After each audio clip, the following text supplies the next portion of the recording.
అండి అందరికీ నమస్కారం. ఈరోజు మా ఇంట్లో ఉలవచారు కోడిగుడ్డు వంటకం చేస్తున్నానండి. ఈ ఉలవచారు కోడిగుడ్డు ఆరోగ్యానికి చాలా మంచిది. మీరు కూడా తయారు చేసుకుని తినండి. ఎందుకంటే బయట దొరికే ఫుడ్ల కన్నా ఇంట్లో మనం తినడం చాలా శ్రేయస్కరం. మన ఇంట్లో చేసుకుందే అన్నీ వేసుకుని మరి మంచి బాగా దాన్ని తయారు చేసుకుని తింటాం. మీరు కూడా అలా చేయండి ఫ్రెండ్స్. ఈ ఉలవచారు కోడిగుడ్డు అనేది ఆరోగ్యానికి చాలా బలాన్ని ఇస్తుంది. కనీసం నెలకు 2 సార్లు తిన్నా మంచి ఆరోగ్యాన్ని ఇస్తుంది. ముందుగా ఉలవల్ని మనం నానబెట్టుకుని ముందు రోజు సాయంత్రం, తర్వాత రోజు ఉదయాన్నే అట్లా కుక్కర్లో వేసుకుని ఉడికించాలి. ఎందుకంటే ఉలవ గింజ అనేది చాలా గట్టిగా ఉంటుంది, తొందరగా ఉడకదండి. అది ఉడికే విధానం కావాలంటే మనం కుక్కర్లో పెట్టుకుని విజిల్స్ వేయించాలన్నమాట. ఆ విజిల్స్ వేయించిన తర్వాత అది మెత్తగా అవుతుంది. అప్పుడు మనం చారు కాసుకోవచ్చు. అలాగే కోడిగుడ్లు కూడా రెడీ అవుతాయి, చూపిస్తారండి. ఇవి కోడిగుడ్లు కూడా రెడీ అయిపోయినాయి. మన వీటిని ఉడికించే విధానం ఎలా ఉంటుందో మీకు అన్నీ కూడా ఈ చారు తయారయ్యాక చూపిస్తానండి.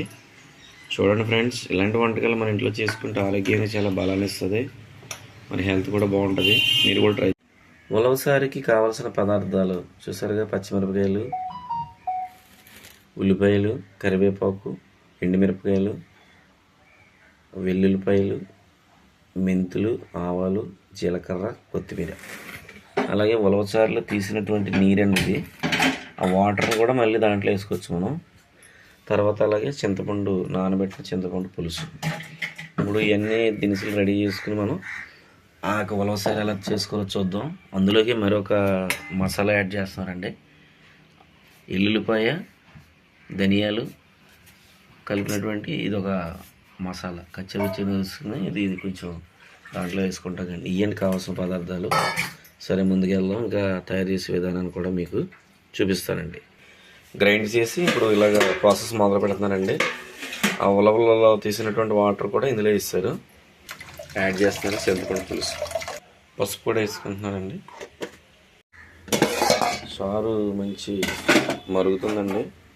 ఈ మరిగినప్పుడు మనం ఈ యొక్క మసాలా దినుసులు ఏవైతే ఉన్నాయో అవి కూడా వేసుకుందాం. మనం వెల్లుల్లిపాయ ఈ నూరుకున్నటువంటి పేస్ట్ ఉంది కదండి,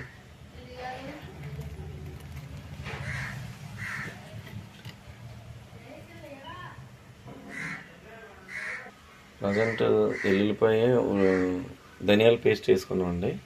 తర్వాత కోడిగుడ్లు కూడా వేసుకుందాం. కోడిగుడ్లు కూడా వేసుకున్నాం.